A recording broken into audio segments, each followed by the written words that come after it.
everyone. I hope you are all doing well and your health is all good. Inshallah, we are continuing on for this course, the companions close to the Prophet, and today will inshallah be doing a new companion. So before we begin, let me begin with the dua. بسم الله الرحمن الرحيم رب اشرح لي صدري ويسر لي أمري واحلل عقدة من لساني يفقهوا قولي بسم الله الرحمن الرحيم. So, who remembers, before we begin this next companion, before we begin the lesson, let me introduce myself. My name is Amal, and I work with UKIM, primarily in London in Masjid Ibrahim in the youth section, but alhamdulillah, I also take part in the revet classes and the classes that we're doing right now. So alhamdulillah. Now let's get back to the lesson. So who remembers which companion we studied about last week? And if you weren't here last week, I'll give you a clue. This was the third Khalifa. The third Khalifa. Hazrat Usman. Yeah, yes, brilliant. Jazakallah khair, Usman. It was indeed Uthman radiallahu anhu. And can someone, either you can unmute your mic or you can type it in the chat box. Someone give me one attribute of Uthman radiallahu anhu's, any attribute you can think of, any quality of his. Like he was very modest. Yes, brilliant. Jazakallah khair, Usman. He was incredibly modest. Simon is saying he's Ghani. Anyone else? Very generous, yes, Ghani. Yes, exactly. He was incredibly generous. Alhamdulillah, Allah subhanahu wa ta'ala blessed him with a lot of wealth, but he was also incredibly generous with this wealth. Brilliant. Anyone else have anything else to add? He married two of the Prophet Muhammad daughters. Yeah, brilliant. Jazakallah, that's a very good one. He married two of the Prophet, peace be upon him's daughters. Who remembers what that title was called? He was given a specific title for that. Who remembers what that was? In English or Arabic? Zunnurain? Yes, brilliant. Dhul Nurain, which translates to what exactly, Noor? The two lights, someone who possesses two lights. Dhul Nurain. Brilliant, Jazakallah khair. Right, so a lot of you have learnt a lot of things about Uthman radiallahu anhu. So now we're going to be moving on to the next companion, and this companion is Ali radiallahu anhu, who we're going to be studying about today. Now, before we begin, some of you might already know a few things about Ali radiallahu anhu. So let's review some knowledge that you all might know, or some questions. Who was Ali radiallahu anhu's father? So if you can remember, in Arabic we say Ali It's ibn. Hazrat Abu Yes. Talib. Yeah. His uncle, like Hazrat Prophet Muhammad uncle. Awesome. Jazakallah khair, Uzma. Yes, you're right. And Shofa is correct as well. Abu Talib was Ali radiallahu anhu's father. So we say Ali ibn Abi Talib, which means Ali, the son of Abu Talib. Brilliant. And I think Uzma gave this.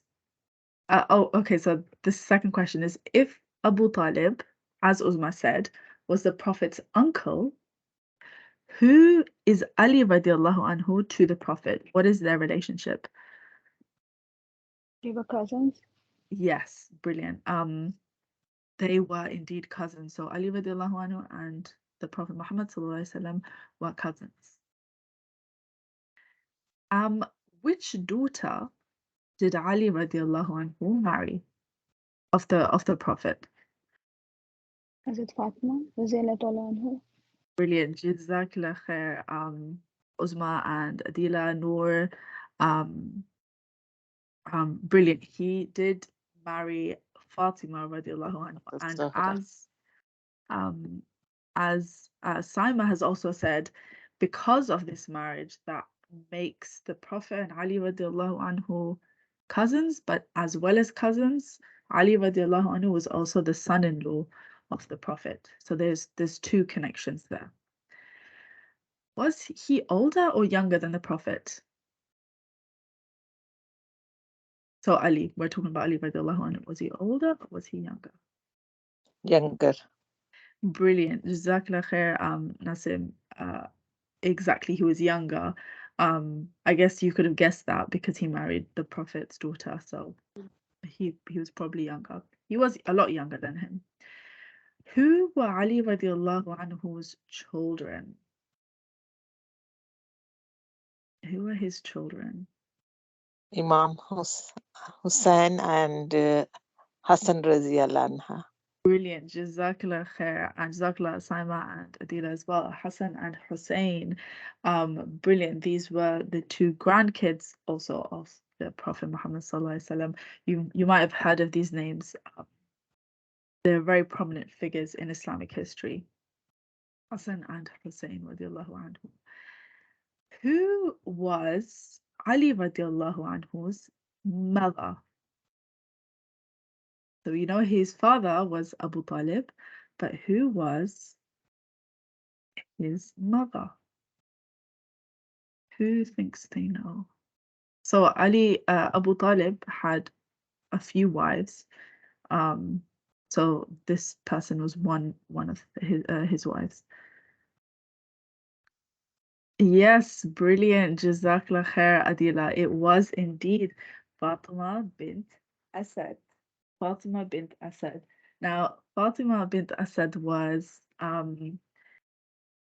one of some historians, they say she was actually one of the first women after Khadija radiallahu anha to accept Islam. So she accepted Islam very, very quickly. So Ali radiallahu anhu's mother was Fatima. Now, let's move on to actually talking about Ali radiallahu anhu, what type of person he was and what type of companion he was. So when Ali radiallahu anhu was born, Abu Talib was incredibly old, and Abu Talib had many wives, and he also had many children. So it ended up becoming incredibly difficult for Abu Talib to look after all of these children.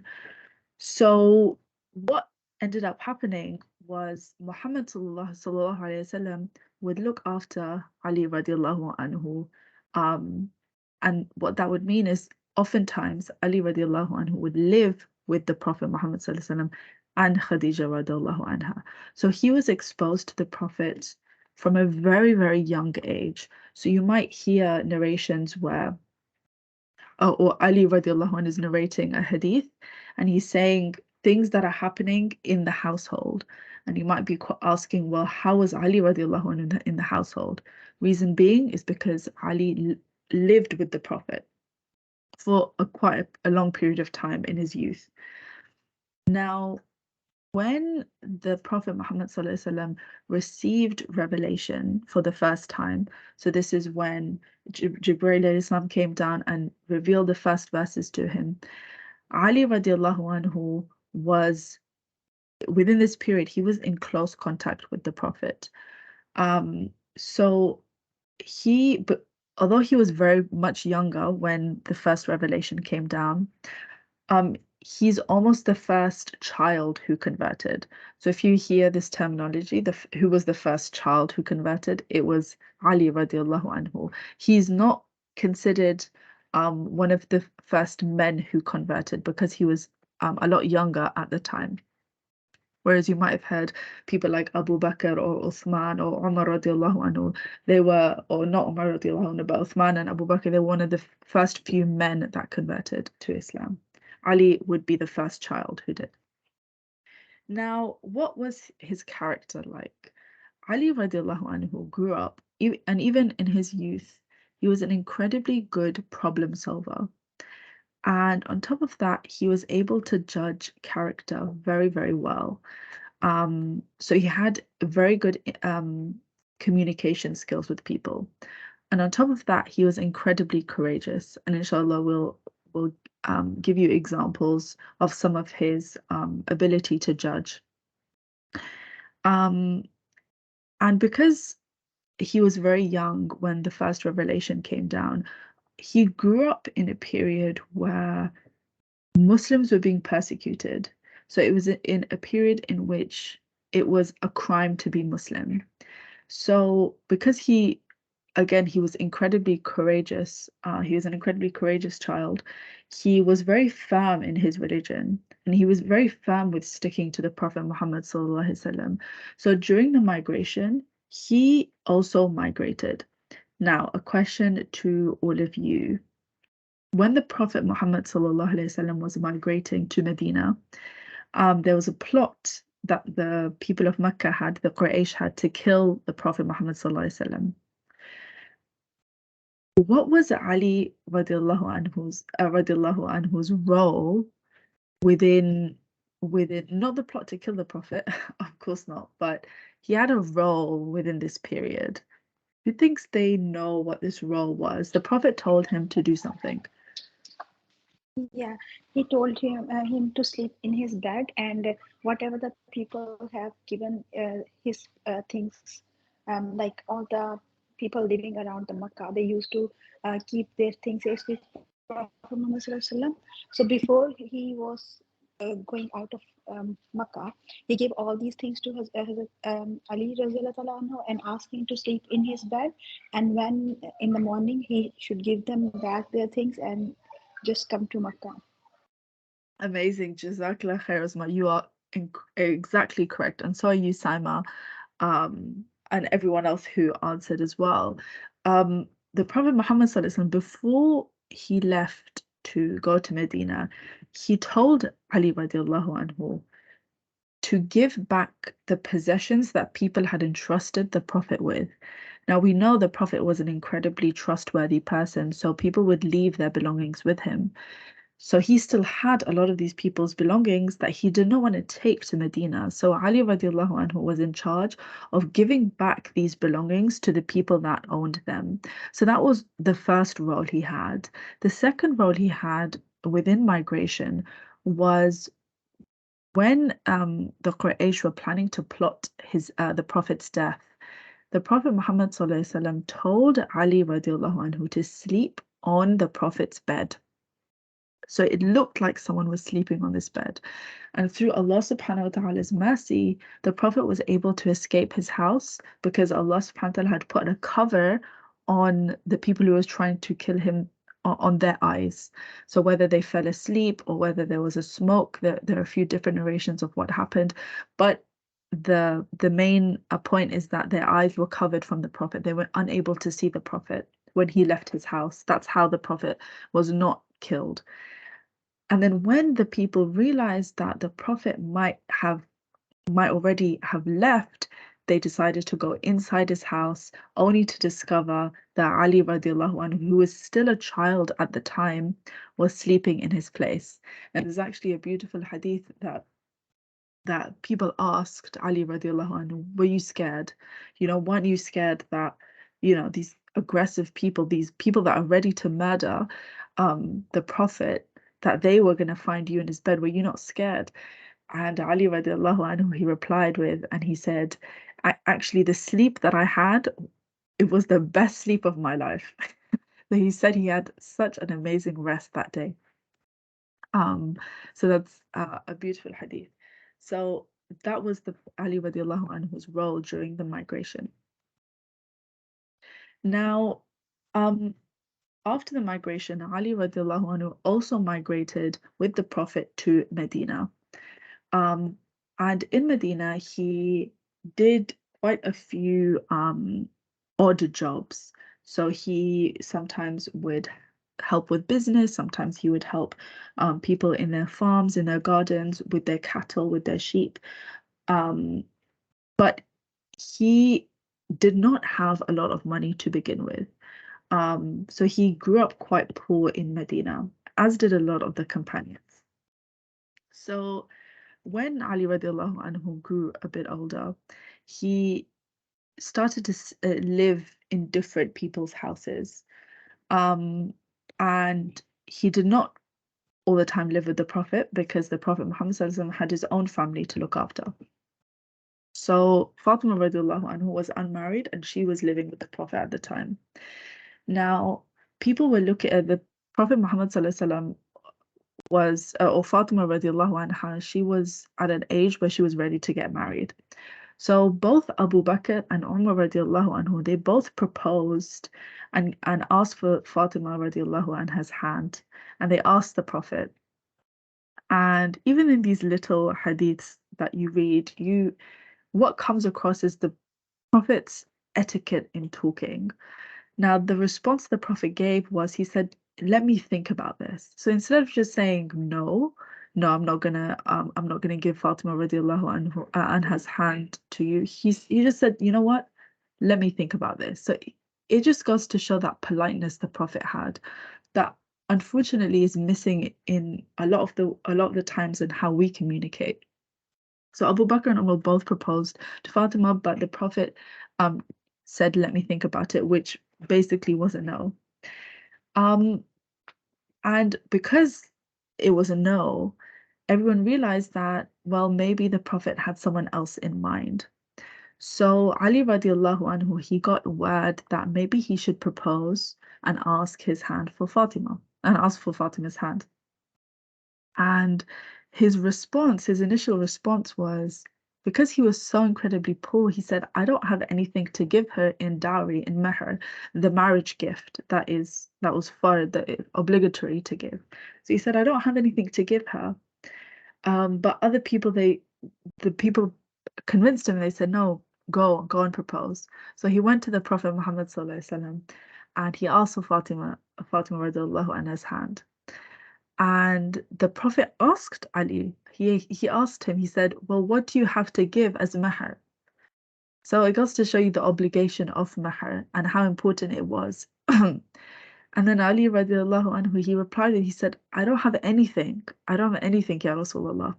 And the Prophet said, "Go and sell your shield," which was nothing. It wasn't even considered something that worth selling. I've written here close to like 4 dirhams, maybe like a pound or 2 in today's currency, something so incredibly insignificant. So the Prophet said, "Go and sell your shield, and whatever you get from your by selling the shield, this will be your meher." Now,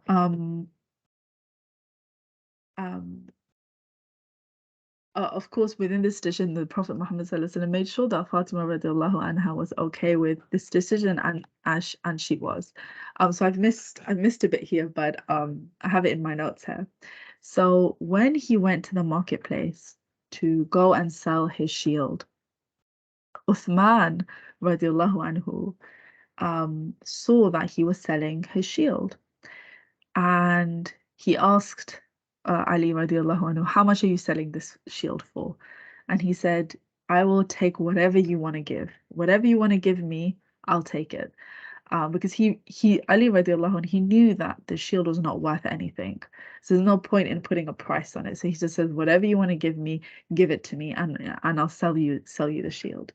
And because we learned last week that Uthman radiallahu anhu, he was an incredibly, Allah blessed him with a lot of wealth. Uthman radiallahu anhu actually bought it for 400 there, or close to 400 dirhams. And Ali radiallahu anhu was very, of course, you are happy, someone who's buying the shield. And Uthman took the shield, and then he gave back the shield to Ali radiallahu anhu, and he said, "This shield is a wedding gift for you."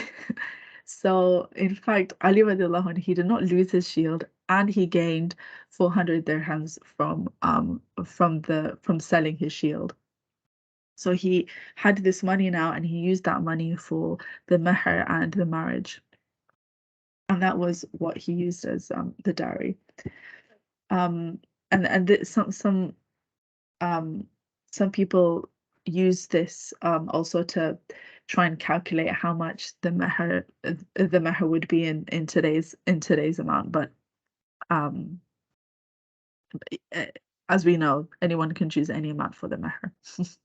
So when the marriage happened, Fatima radiallahu anha, as we learned, she had two children, Hassan and Hussein, and they were incredibly beloved to the Prophet Muhammad sallallahu alaihi wasallam. And there's multiple narrations where he is playing with them, and he's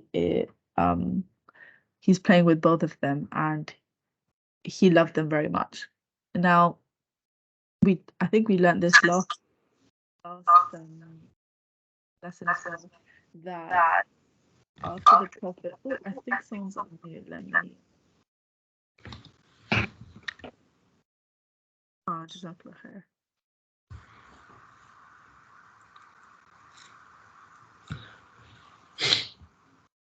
I think it is. Rahman, can you mute that person? Okay. Now we learned last week that the first one of the first people to pass away after the Prophet Muhammad sallallahu alaihi wasallam was indeed Fatima radiallahu anha, and she passed away almost like 4 or 5 months after the Prophet did, and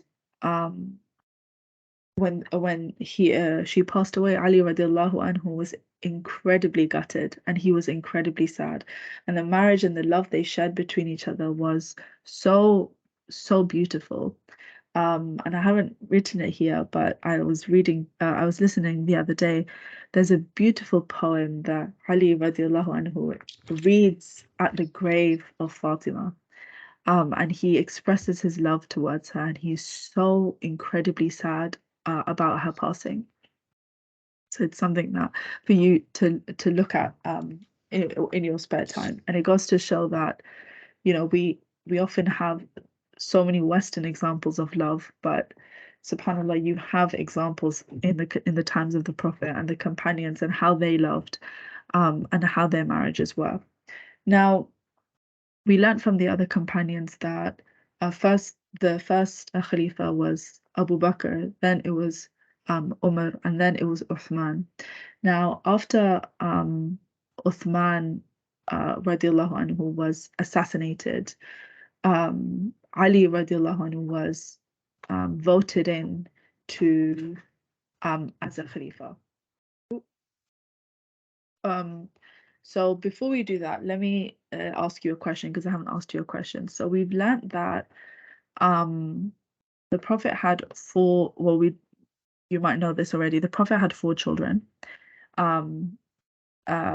had Zainab, Ruqayya, Kulthum, and Fatima. So we learned Fatima radiallahu anha was married to Ali. Who were Kulthum and so who was Kulthum married to?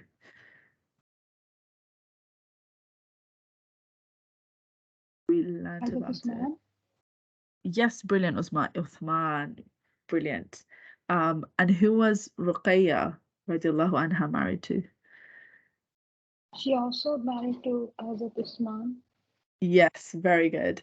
And who did the last sister or daughter get married to? Zainab? That might be hard.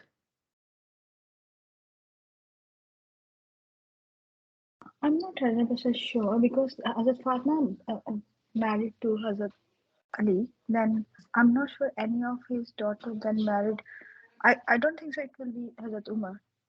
No, it wasn't Omar. That's a good guess though, but no. It can't be Hazrat Ali, because then it will be like Hazrat Usman is the only one who married 2 of his daughters. So exactly. it must be somebody else. Exactly. It must have been someone else. Zayd, no, wasn't Zayd.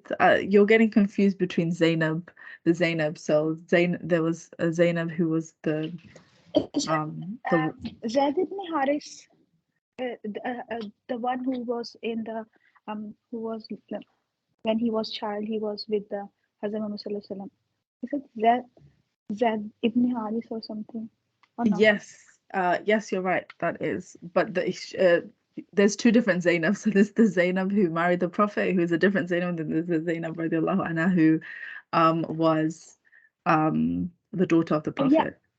yeah. I think that Zainab was his Exactly, Zayd. cousin. So after that, when because it was also like when you have like somebody you made a son, you can't marry their wives. But Mhm. then after that, he divorced, and Prophet Muhammad Sallallahu Alaihi Wasallam, I think that was Zainab ibn Jahish. So yeah. Yes, you're right. Yeah, that when that ruling came down. But anyways, we're going off topic. The name of Zainab, Zainab bint Muhammad, her her husband was Al-As. That was quite a hard question. Now during Umar radiallahu anhu's Khalifa, when he was leader, there were a few disputes. So we're going to play a bit of it's almost like a maths game here. And the reason why we're doing this is to demonstrate how clever Ali radiallahu anhu actually was. So there were a couple problems that occurred between people that Umar radiallahu anhu was unable to fix. So Ali radiallahu anhu, he came in and he found solutions. So the first problem was the problem for the 17 camels. So three men, so you have to follow along here. Three men owned different percentages of a group of 17 camels. So three men, they own different percentages, and the total is 17 camels.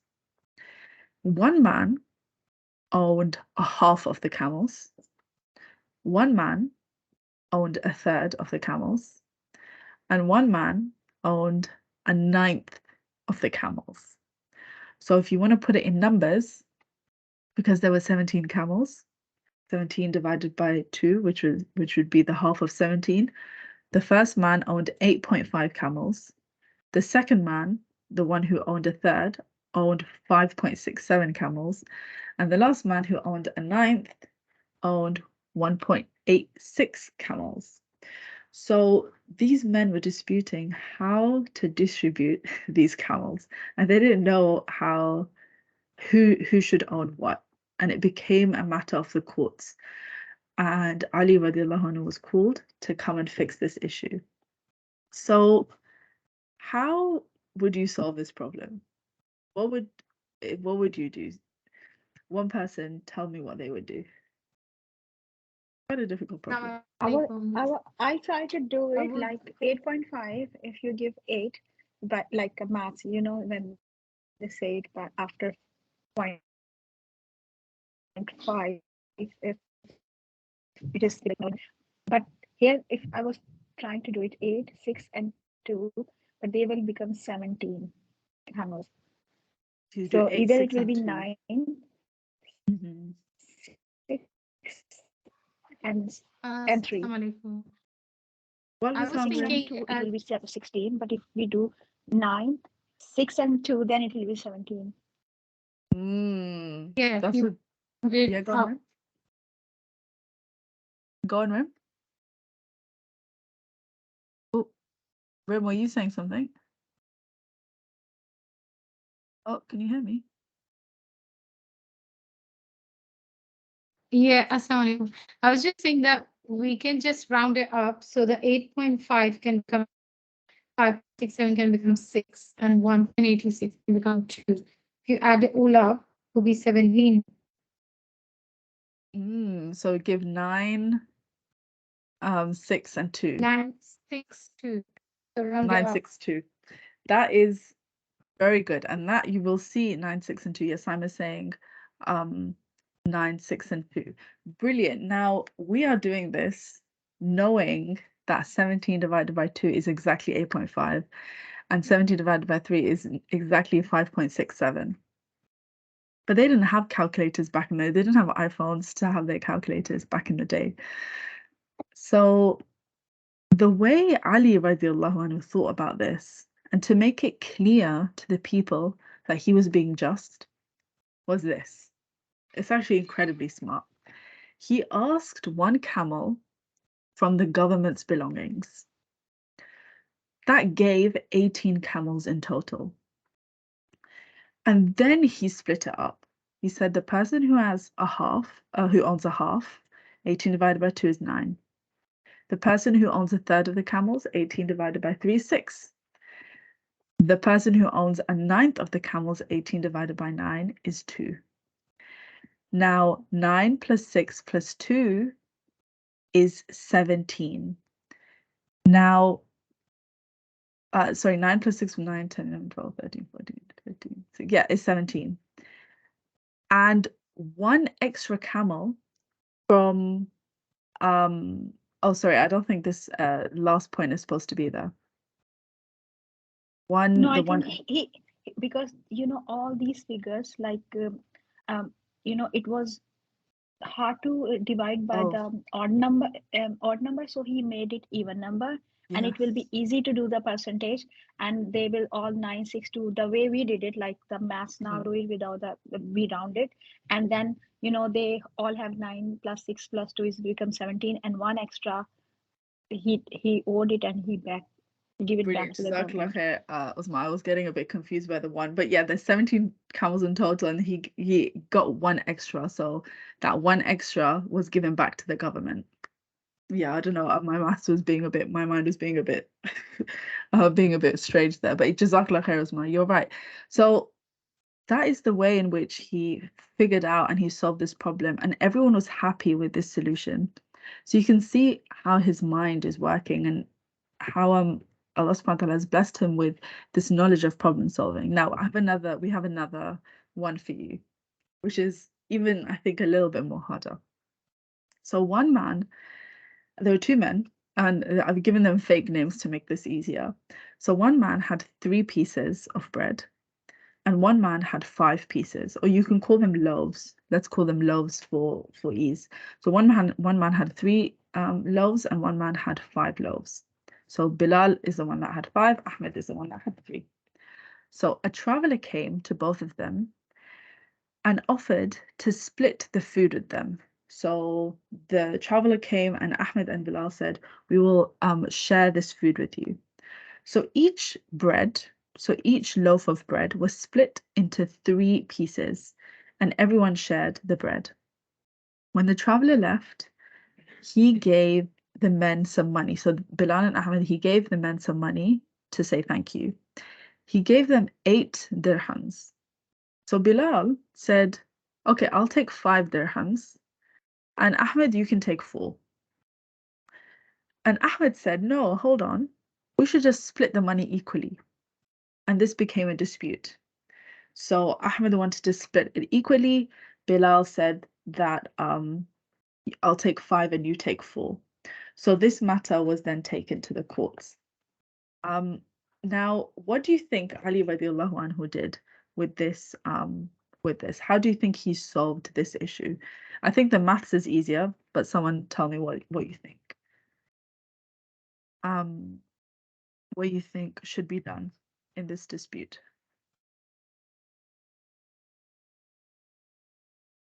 I'll let you do your maths in your head.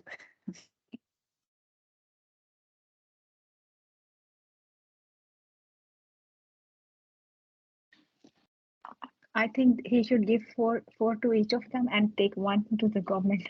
Because otherwise, if he given them £1 extra and 1 dirham extra, it will be 5 each, but he couldn't take it back.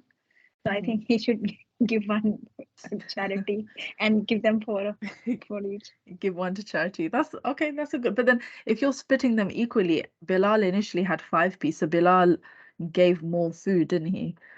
Yeah. And Ahmed had 3. So that's not being fair. Yeah. Who thinks they have another solution? If he should be getting 5 and he should be getting, like Ahmed should be getting 4 and Bilal should be getting 5. Then. Okay. Or if they want equally, Yeah. then thing is different. Good suggestions. Good suggestions. So let's see what Ali radiallahu anhu did. Sorry, I'm not very clear. So when the traveler came, Bilal and Ahmed Did they give the same amount of food, or did they give them half of their food? No, so Bilal and Ahmed, Bilal had 5 pieces of bread and Ahmed had 3, and they all shared it together. Now, each piece of bread, so each loaf, so 5 loaves and 3 loaves, each loaf was split into 3 pieces, and then everyone shared all the bread. So everyone shared it equally and ate it Yes, equally. everyone shared it equally, yep.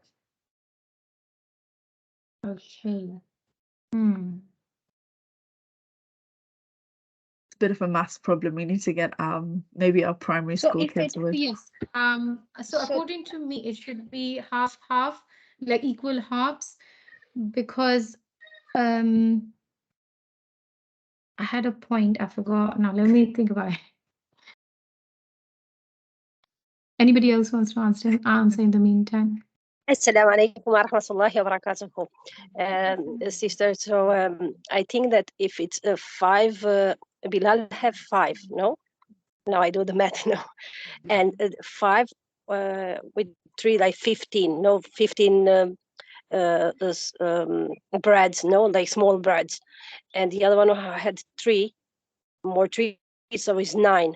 No, so then we need to see that if the 3 person eat 15, I don't know, sorry for plus my 9 English. plus plus 9 Yeah, it but become 15, 24. it's each in divided to 3. So each of them, like they are 3 person.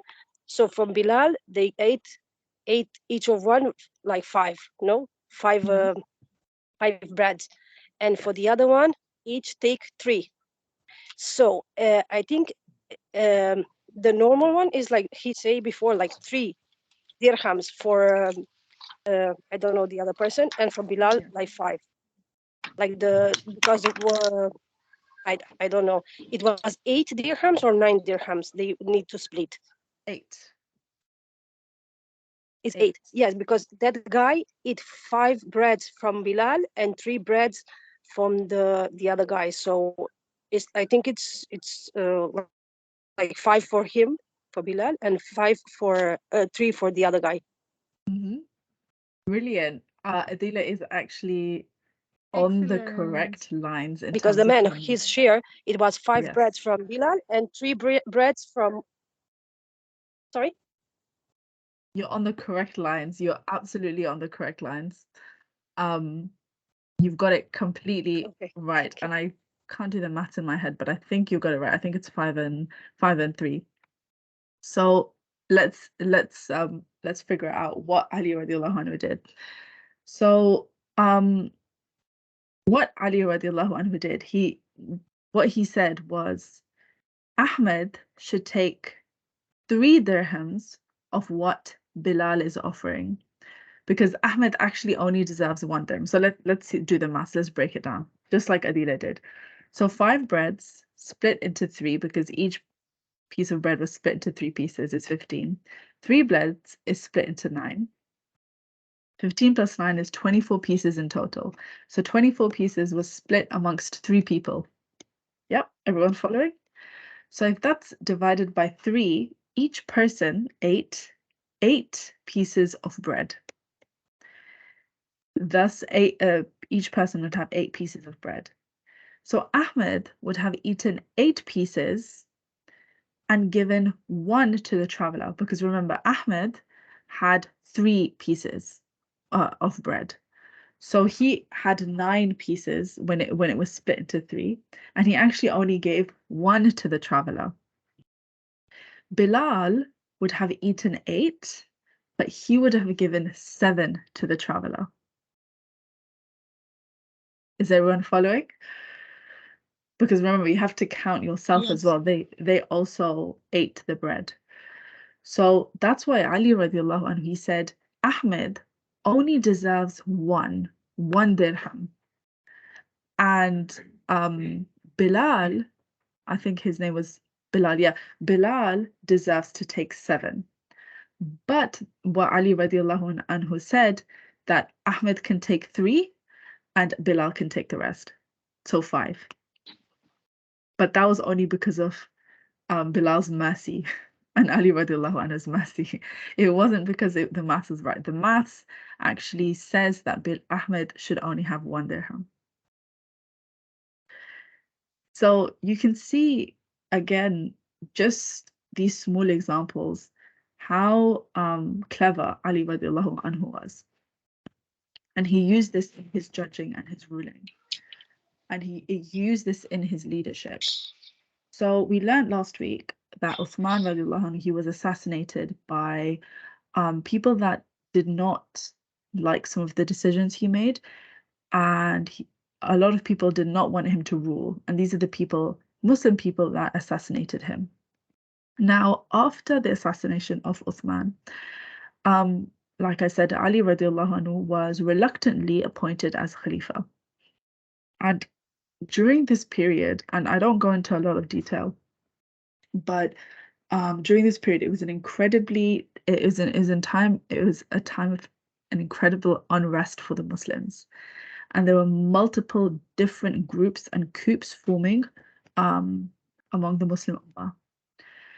So when Uthman radiallahu anhu, he passed away, a group of Muslims wanted to avenge the people who had killed him, or the group that had killed him. And not avenge, maybe avenge is the incorrect word, but a group of people wanted to see justice for Uthman. Some of these people who wanted to see justice was Aisha radiallahu anha, Muawiyah, Zubair radiallahu anhu.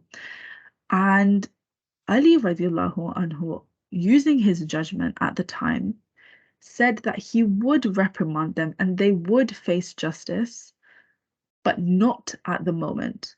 And I'm simplifying this issue hugely.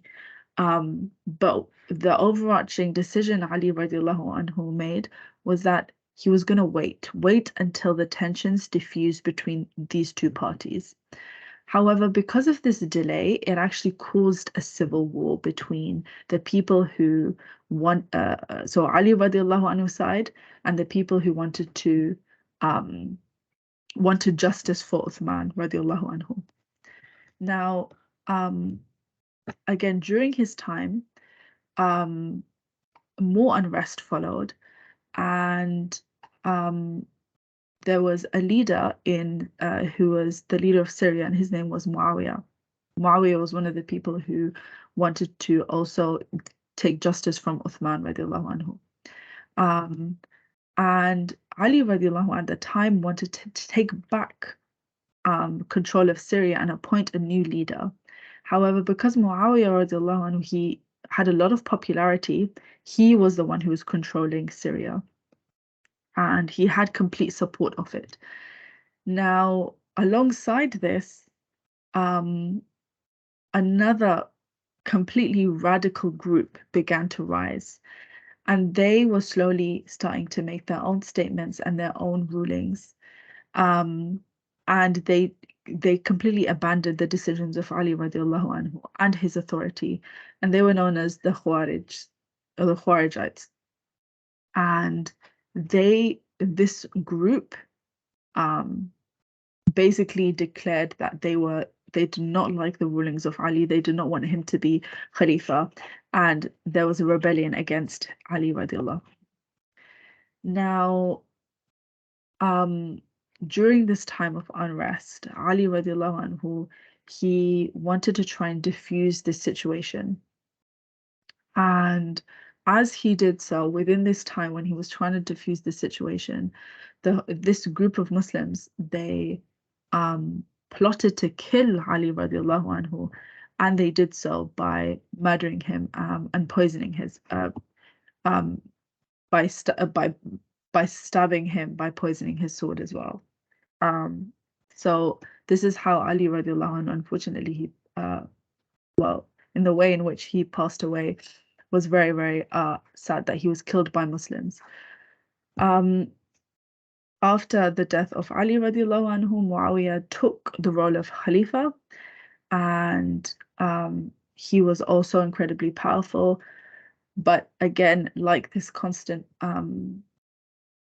pattern we're seeing this time of unrest between the Muslims, that there were multiple different people in power and multiple different people that didn't like these people in power, and violences that are happening against the authority at the time. So unfortunately, Ali radiallahu anhu was assassinated, just like Uthman and just like Umar radiallahu anhu. Now, those are some of the that was about Ali radiallahu anhu's Khalifa, his leadership. So we've learned now about 4 companions of the Prophet: Abu Bakr, Umar, Uthman, and Ali. And often these groups of companions are grouped together.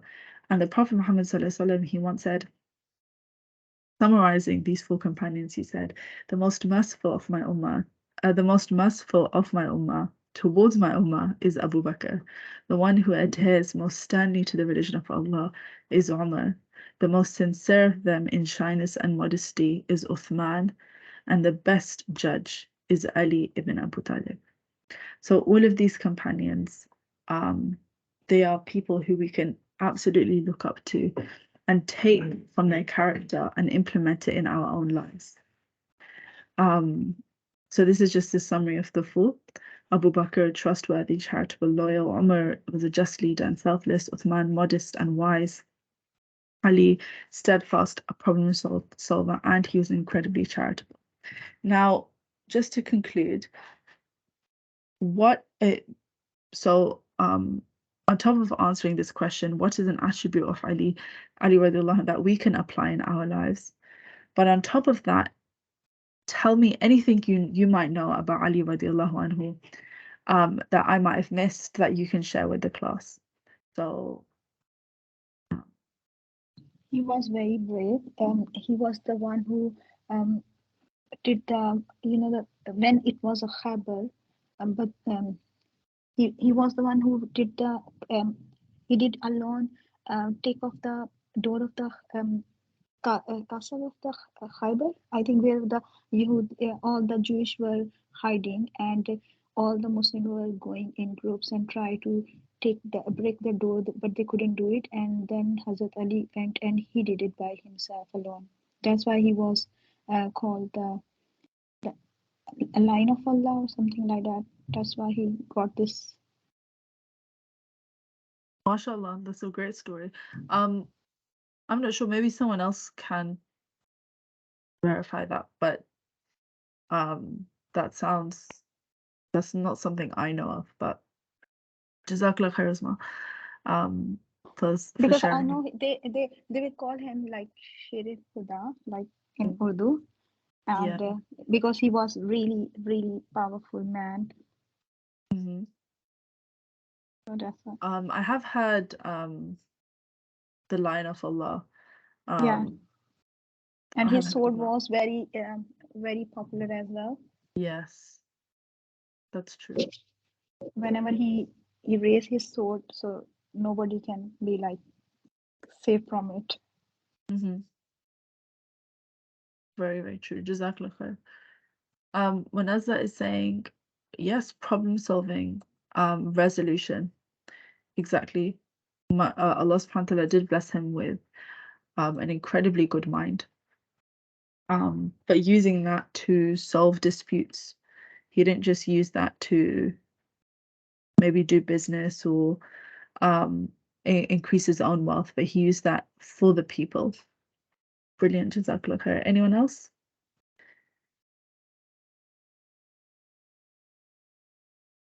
One attribute that we can apply to our own lives? The justice. Mm-hmm. Exactly, yeah, justice. That's a good Because one. everything is going bad in this world is because we don't do justice. When is something come to our own daughter, like if we look around for the family life, when something happens to our daughter, we like good things, we are very happy. The same thing happens to our daughter-in-laws, we just feel that's bad. So basically, whatever is going bad in this world these days is because we are lacking in justice. Brilliant, yes, Jazakallah khair. Justice is a really, really good one. Ubaida is saying compromising. Yes, very good. Compromising is an incredibly good attribute, one that Ali radiallahu anhu had a lot. Compromising, being forgiving, putting other people's needs first.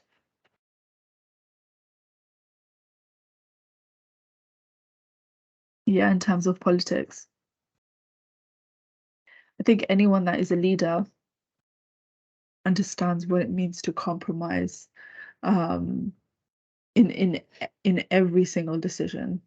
Unfortunately, this dunya is built that there is, especially with most decisions in our life, you cannot please everyone. As a leader, you need to sometimes make decisions that will be compromising a lot of things. And that is one of the things Ali radiallahu anhu really encompassed. Sister, can I ask you one question? Yes, sure. So that Muawiyah his son was Yazid then, and when they have, I think he wanted everybody Yes. to do like he wanted to be a Khalifa or something. Then Hazrat Yes. Imam Hussein fight against him. Okay, Yes, thank you. that's true. So Yazid was Muawiyah's son, who then ended up being the next leader. Yeah, you're right. And then that caused disputes because there were some people who believed Hassan and Hussein, the family of the Prophet, should lead. And again, disputes arose. And that's also where a lot of the Islamic disputes came from that still exist right now. But you're correct. But Jazakallah khair, everyone. Jazakallah khair for coming. Inshallah, we are still continuing this series next week. So I will quickly end with a small dua. So, Subhanakallahumma. Before I end, Sadia saying, Ali radiallahu anhu was very brave and fearless to speak the truth and stand in front of the non-believers without any fear. We can apply truth in our lives. Jazakillah khair, Sadia. Brilliantly said. Brave and fearless. Something that we should encompass in our own life. So Jazakallah khair, everyone, for coming. And I will quickly end with a small dua. سبحانك اللهم وبحمدك أشهد أن لا إله إلا أنت أستغفرك وأتوب إليك والعصر إن الإنسان لفي خسر إلا الذين آمنوا وعملوا الصالحات وتواصوا بالحق وتواصوا بالصبر. Jazakallah khair, everyone. Inshallah, we will see you next week.